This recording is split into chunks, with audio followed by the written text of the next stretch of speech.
go, let's go. What's going on, YouTube?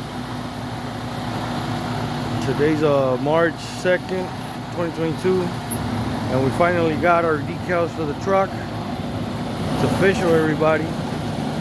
Loaded every time. They finally got it.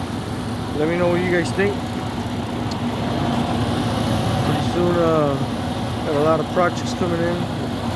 Working on my projects.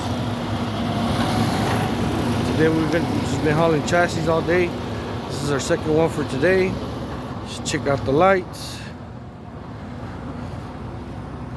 tires,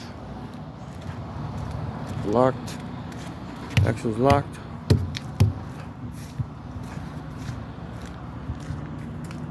Lights are good, and we're good to go.